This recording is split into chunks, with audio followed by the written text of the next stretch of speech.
This is lecture number 3, Personal Identification.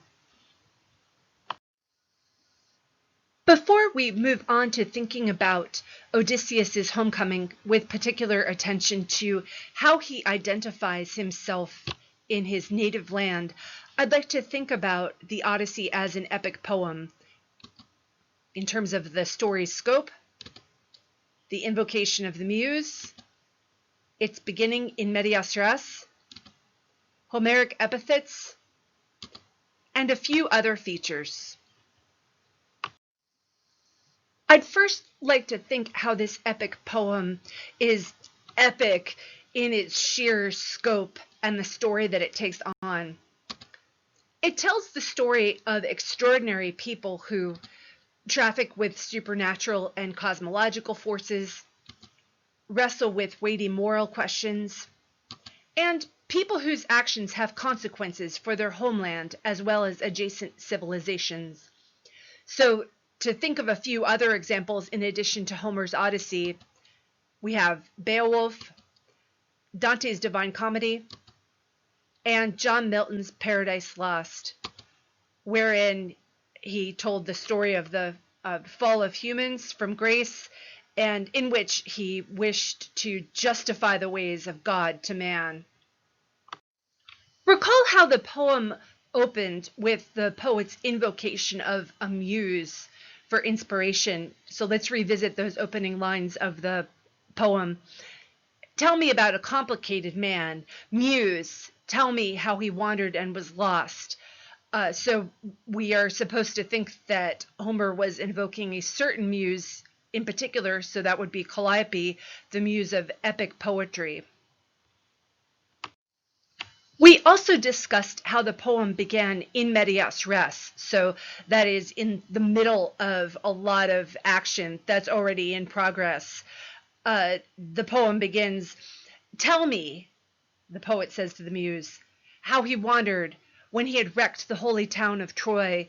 So, of course, there he's referring to the Trojan War, and we aren't at the beginning of the Trojan War, and we aren't at the safe homecoming of Odysseus.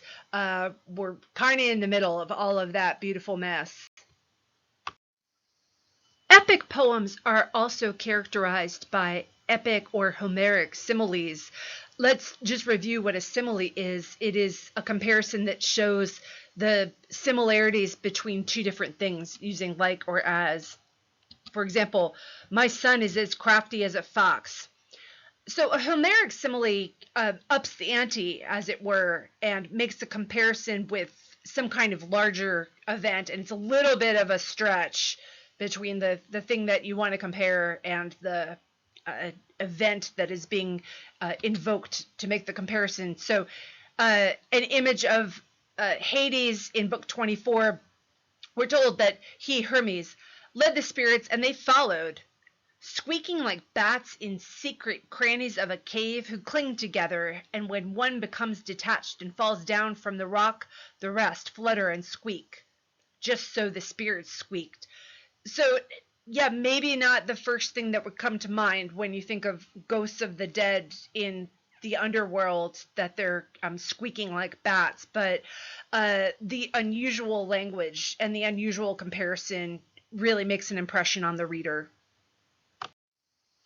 We've seen plenty of epithets in the portion of the Odyssey that we've read. So epithets are like a nickname that a character gets reliably referred to as. So in the Odyssey, we find Achilles, son of Peleus, Zeus, lord of lightning. There we go, Zeus with his lightning. Another famous one is owl-eyed Athena. I believe I've drawn your attention to that before. The gods and goddesses are referred to via one of their aspects. So Athena, because she's the goddess of wisdom, was associated with owls, which have a reputation for being wise. I'd like to hit on a few other features of epic poetry that we saw in the Odyssey. So firstly, divine intervention. So we saw Athena functioning as the mysterious figure of Mentes, who offers much advice to Telemachus in book 1. The hero, having a heroic flaw. So in Odysseus's case, usually this is taken to be pride, and his insulting Polyphemus as he pulls away in his boat is a classic example of this. And lastly, magical or legendary objects. So I'm going to talk today at great length about the bow that only Odysseus can string. I'd like to shift gears now and think about Odysseus's homecoming, and in particular, who he is when he arrives back home. So if you've already done the reading, you've seen that he tests several people to see if they recognize him. But admittedly, he's a complicated man throughout the text. And he does adapt and take on a few disguises. So the issue of his identity is something that the poet wants us to think about. Let's think of all the different identities that are included in this complicated man. He's a soldier, a returning king, a pilot lost at sea, a seeker who's on an existential quest, as well as a trickster. And in addition to this, he is a long-lost husband and a father. So the question that I'd like to tackle now is, who is Odysseus when he gets back home? At first, I'll consider the issue of disguises and mistaken identity in the text before moving on to the ways that Odysseus identifies himself to people whom he knew back in Ithaca. A make-under. This is what Athena gives to her favorite human, Odysseus. When he arrives back in Ithaca, Odysseus appears as an old man in rags and gets mistreated by the suitors. So chapter 24 begins with, we're in Hades, and we get to meet some of the suitors who got slaughtered by Odysseus when he got back home. One of the dead suitors recalls, "He seemed to be a poor old homeless man who suddenly appeared. None of us could recognize him." We, the suitors, hurled insulting words and missiles at him, and for a while he patiently endured abuse in his own home. So, Odysseus is in something of the catbird seat as he gets to see the way these suitors are misbehaving there in his house and how they've kind of taken over and are fleecing him for all of his goods and his hospitality, as well as verbally abusing his son and flirting with his wife. So it is Athena who's given Odysseus his disguise. We as readers learn many, many books earlier, so this is not something that you had to read for this class, but in book 13, "I will shrill up the fine skin of your supple arms and legs, ruin your hair, and dress you up in rags, so everyone will shudder seeing you. And I will cloud your eyes to make you seem ugly to all the suitors, and your wife and to the son you left at home." In this case, the disguise is in place so that Odysseus can infiltrate his homestead and test certain people. That disguise was in place for a practical reason, but think back to book 9 when he gives Polyphemus the fake name Noman. As your translator notes, in Greek, the word Noman sounds like Odysseus. So he's told Polyphemus that his name is Noman. And when the other Cyclops ask Polyphemus, "Who put out your eye?" he says, "No man." And then they all have a good hearty laugh. So other than being a little bit cruel toward the Cyclops, was this really necessary? Some people think that this is evidence of Odysseus's pride, and maybe the one mistake that he's made in the entire text of the Odyssey. I think that it raises deeper questions about the nature of identity, given that our central hero at this critical moment has identified as a quote-unquote nobody, like a blank slate. So I'd like to continue on thinking about the ways in which he cryptically and mysteriously identifies himself and is identified when he makes it back to Ithaca. Let's consider in the next segment of the lecture some signs by which Odysseus identifies himself. So the scar on his thigh, the bow that only he can string, the olive tree bed, and his father's orchard. Let's look first at the scar and observe the position of the different people in this image here. Clearly that's Odysseus right in the middle, but who are the two other women? We're told that Euryclea, his old nurse, washes Odysseus and finds the scar on his leg from an old hunting wound and recognizes him. And I should mention that this particular episode is not in part of the text that you read, although the scar does get mentioned in subsequent books. So our friend Odysseus makes Euryclea keep the secret of his identity. I have two quotes about Euryclea and the scar, and I've separated them onto two slides for a reason. So here's slide number 1. Odysseus sat there beside the hearth and hurriedly turned round to face the darkness. He had a premonition in his heart that when she touched him, so that would be Euryclea, the slave who has tended to him since he was a baby, she would feel his scar and all would be revealed. She kneeled beside him and washed her master. Suddenly she felt the scar. A white-tusked boar had wounded him on Mount Parnassus long ago. And next we get the story about how that boar came to wound Odysseus's leg. The old slave woman, holding his leg and rubbing with flat palms, came to that place, and she recognized the scar. She let his leg fall down into the basin. She glanced toward Penelope, so we see that in the picture from a couple of slides ago, to tell her it was her husband. But Penelope did not look back. She could not meet her eyes because Athena turned her mind aside. In between those two quotations on the previous slide, we get the backstory about how Odysseus got his scar.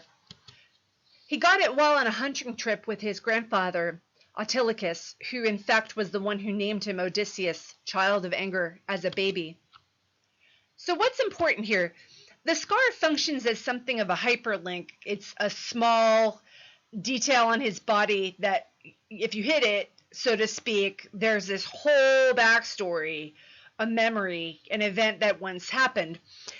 Just as Odysseus hopes it will evoke Euryclea's memory of him, so he maybe doesn't expect that she'll remember the whole story, although she very well could. She's been with his family his entire life and even helped raise his son. He hopes it will evoke that story in reference to him, and she will know that this is he. I should mention that the two male slaves who help Odysseus and his son kill all of the suitors, Odysseus has seen that this works with Euryclea, and so to prove his identity to them, once he has this touching moment with her, he uses the scar as a form of identification with those two male slaves who are instrumental in the vengeance plot. The next object that I'd like to think about is the bow that belonged to Odysseus. Penelope gets an idea for an archery contest wherein whoever wins will get her hand in marriage. And this is the premise that circulates among the suitors. This is what she's thinking as she goes to get the bow out of the broom closet, so to speak. But of course, we know that Odysseus and his pack of men who are going to get revenge on the suitors, they are going to turn this part of the story into something out of Quentin Tarantino. In a related yet different way, the bow, like the scar, has a story behind it. And we get that whole story. I'll address that in a moment. And in a similar way, as with the scar, the story behind the bow is sandwiched in between two present-day memories about it in the mind of Penelope. More importantly, in the immediate context, only Odysseus has the strength to string the bow. So if we were hanging out there at his house, courting his wife Penelope, if we saw somebody able to string it, we might put two and two together and figure out, gee, this is either Odysseus or an Odysseus-like person, somebody who's actually as strong as Odysseus. So he would be in our minds, even if, for example, we knew for a fact he was dead. Penelope has all of this in mind as she acts on an idea that Athena has given her. I'm going to read from book 21 so we can see how Penelope thinks through this act of pulling the bow out of the closet where it's been sitting for quite some time. With glinting eyes, Athena put a thought into the mind of wise Penelope, daughter of Icarius, to place the bow and iron axes in the hall of great Odysseus and set the contest which would begin the slaughter. She went up to her own room. Her muscular, firm hand picked up the ivory handle of the key, a hook of bronze, and let me pause there and say, isn't it funny that her hands are muscular and firm, and that is the kind of hand that you'd need to be able to pull this bow. So even though she is not Odysseus, it's kind of like she's channeling him. Like for sure she's thinking about him because, yeah, this was the bow that only he could string, and she's headed to go get it right now. Let me continue.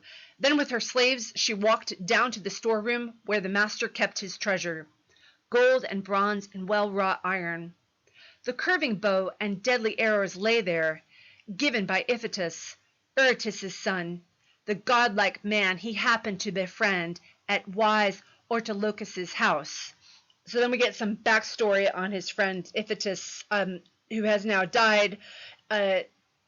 When Odysseus' black fleet sailed to war, he did not take the bow, but stored it in his own house, to use in Ithaca in memory of his friend. So he's placed it there. Yes, it's a practical object, and yes, it's also like something of a beautiful object because it was a gift.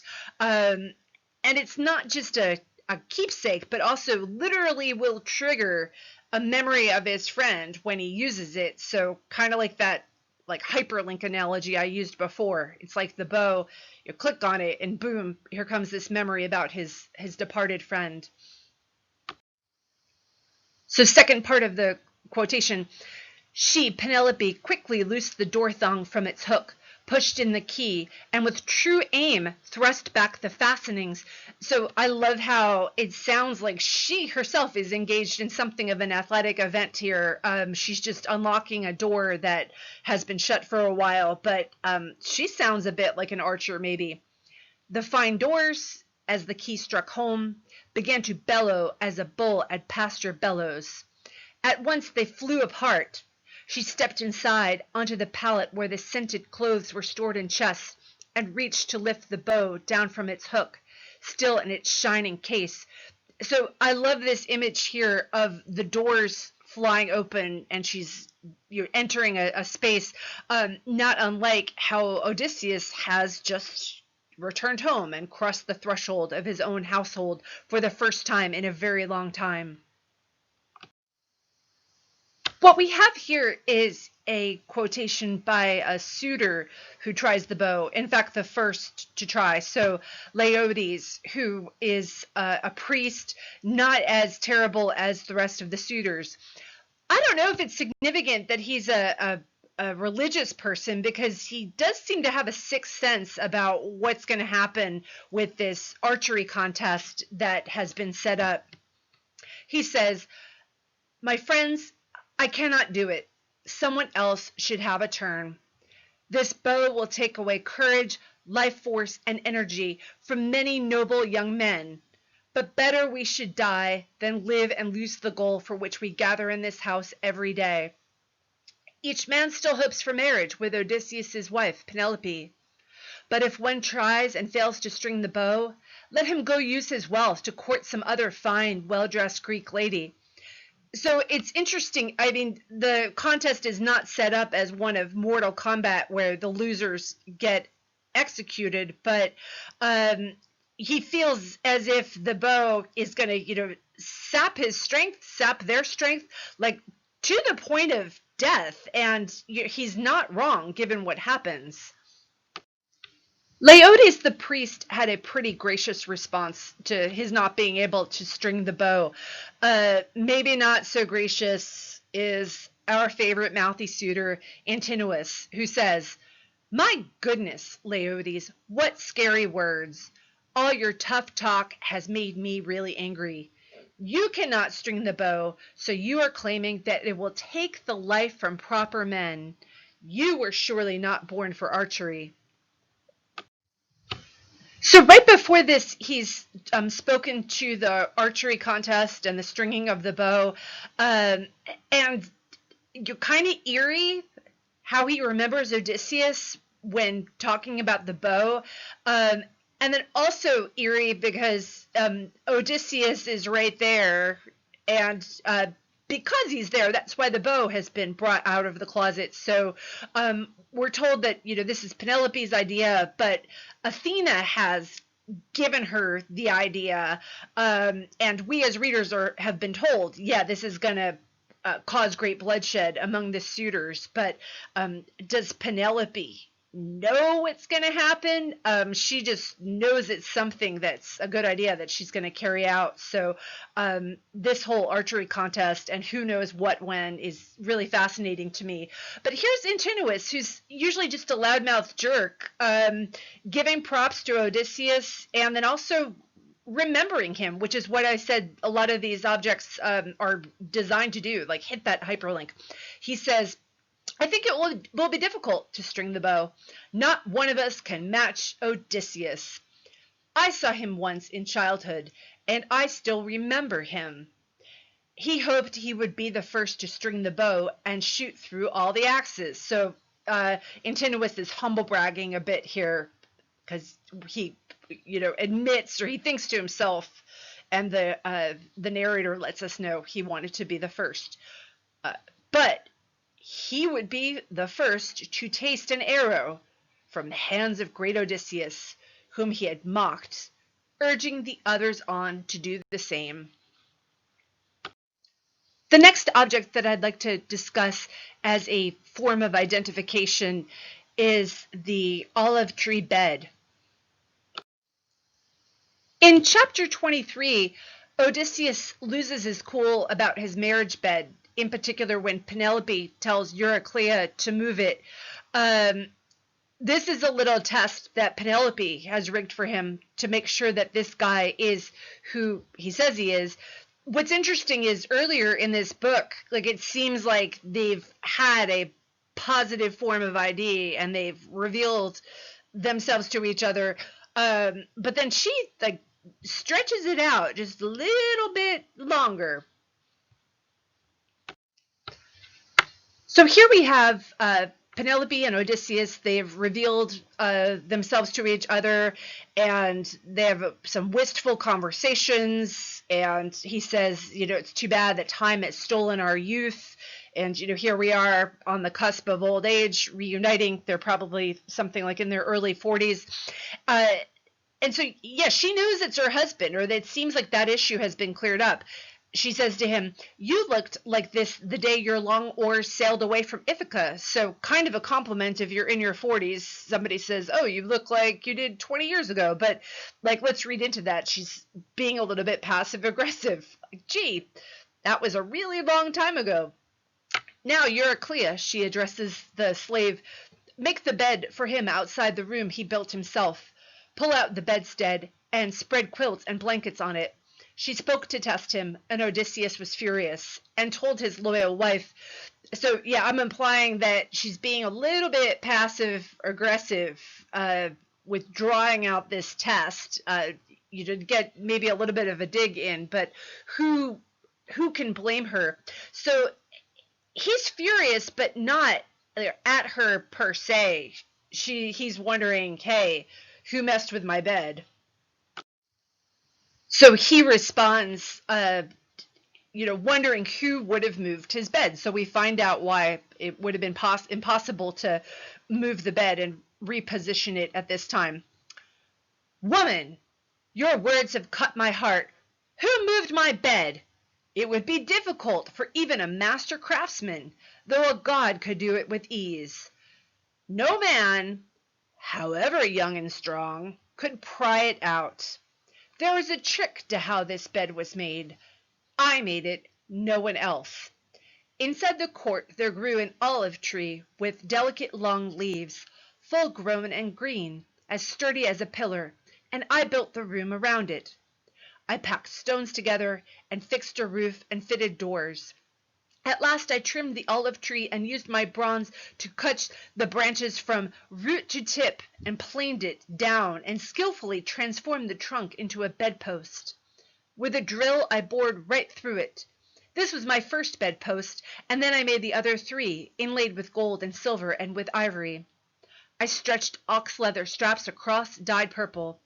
Now I have told the secret trick, the token. So yeah, does he realize that this was just a trick on her part to tell the entire story about how the bed was put together? So once again, we have an object functioning as something of a hyperlink. It's got this long, complicated history attached to it. Let me continue with the quote. But woman, wife, I do not know if someone, a man, has cut the olive trunk and moved my bed, or if it is still safe. At that her heart and body suddenly relaxed. She recognized the tokens he had shown her. With this bed that is immovable because Odysseus literally built the room around the bed, i.e. the tree that provided the foundation for the bed, we see his craftsmanship and his ability to design something out of wood intersecting with his craftiness. So not only the ingenuity to build the bed, but also his cleverness to figure out that this is a test that his wife has put to him. It's maybe a bit strange that he's got a bed that he can't move, because, how does he dust under it, so to speak? But recall what I said about epic poetry, that here we have an everyday object, like something pretty mundane, can't get more everyday than a bed, with this long backstory. So it's designed to be mythical and, appropriate to an epic. So Odysseus has wandered for many years, but this bed, which he literally put so much craftsmanship into, is something of a dropped pin. So the bed, I don't mean to make so much out of something really mundane, but if you think about why this would be so important, perhaps even more so than the scar and the bow, because it's something that everybody has. So many of us are born in beds, will die in a bed, sleep in bed, read in bed, hang out in bed, pretty routine stuff. So on the one hand, Odysseus has this really strange bed, but it reminds us how all of our beds are tied to fleeting activities that are integral to our humanity. And even somebody so great as Odysseus, who's got this mythic bed, also was born and will die, and has relations with his wife in his bed. And I would even say that the bed is perhaps a symbol of Penelope's fidelity, so it has not been, like, quote unquote disturbed. I'd like to have a look at this Homeric simile that describes Penelope and Odysseus's reunion in the bed. So it's a scene of their sexual union, which isn't all that graphic, but it does have unusual images in it. So I shall read it. He held his love, his faithful wife, and wept. As welcome as the land to swimmers when Poseidon wrecks their ship at sea and breaks it with great waves and driving winds. So, of course, that's something that's happened to Odysseus. A few escaped the sea and reached the shore, their skin caked with brine. Grateful to be alive, they crawled to land. So glad she was to see her own dear husband, and her white arms would not let go his neck. The last memory device that I'd like to look at is the orchard that is maintained by Odysseus's father, Laertes. Odysseus and his small crew have killed all of the suitors, and they want the story to stay hush-hush for a bit, so they go to the house of Laertes as they figure out what's going to happen next, where his father is wallowing in grief, and this is not news to the reader because his mother, who's in Hades, has told Odysseus this. And Odysseus thinks to himself, he thought it best to start by testing him with teasing and abuse. So, as he did with Penelope and even a few other characters throughout the book, Odysseus offers a made-up story about himself, and in this case, that he's seen Odysseus. His father weeps, and so Odysseus lets him off the hook. So what is his proof this time to his dad? What is like the shared memory that is stored in a physical object there in Ithaca? Laertes answered, "If you are really my own son, Odysseus, come home. Show me a sign. Let me be sure of it." Odysseus was quick to answer, "First, look here, the scar made by the boar's white tusk when I had gone to Parnassus. You and mother sent me to see my grandfather Autolycus to get the gifts that he had promised me." So we're familiar with the scar and that story. Next, I will tell you all of the trees that grow in this fine orchard which you gave to me, and he proceeds to do so. So there we are in the orchard of Laertes in book 24 toward the very, very end of the epic, and Odysseus is able to identify all of these different trees, not just what they are, but to tell the stories behind them and the circumstances under which they grew and were planted. So this really is what seals his homecoming. So although I know that I was hoping that he'd get back home to his wife, and I really felt for her, the text is so testosterone driven, and there's a lot of men engaging in athletic activity and clashing swords, etc. So it's perhaps not surprising that it ends with the reunion of Odysseus with his dad, and Telemachus is also there on site. So, like the bed, the trees are also rooted, and there's something that's permanent. But unlike the bed, they also grow and change seasonally. So I guess the bed, sees that in the life cycle that we're born, and we stay much of our mortal lives in a bed, and then many of us will die in a bed. Perhaps the trees undergo that kind of cyclical change more quickly, i.e. throughout the course of the year. So be sure to pay attention and go back and look at book 24 to see how Odysseus knows these trees and doesn't just think of them as, there's this kind of tree, there's this kind of tree, there's this kind of tree. He tells a story for each of them. I mean, not exactly the same as the story of the scar, or the story of the bed, and the story of the bow, but he explains the circumstances under which the trees were acquired by Laertes. And this is how memories work, even in daily life. So an ordinary object is transformed into a legendary object. So think about something that you have that is kind of ordinary. Maybe it's a necklace or a pair of socks or a cap, that because it's invested with a story, it becomes legendary and even epic. In the last couple of slides here, I'd like to think about where we've wound up here at the end of this story. In my first lecture on the Odyssey, I said that without all of the indirections, there would be no Odyssey if he had just come straight home after work, after the Trojan War, made it back to Ithaca. But if you are taking this kind of circuitous journey, what happens when the destination is reached? Are we supposed to think that the story is now over? Let's think about just a couple of loose threads that are left hanging, and you on your own can think of a few more.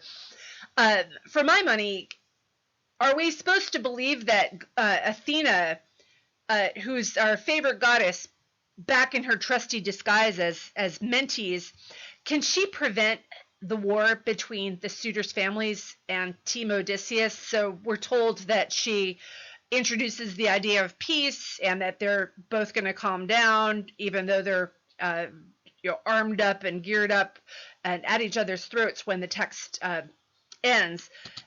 Additionally, are we supposed to think that Odysseus jumps back into his life as if there's not been an interruption? So maybe his home life will be fine. And for example, his bed is still there and he's still able to string the bow and people recognize him, the slaves who live in his house, for example, who've remained loyal. But is he going to be able to just pick up being the king of Ithaca once again as if nothing has happened?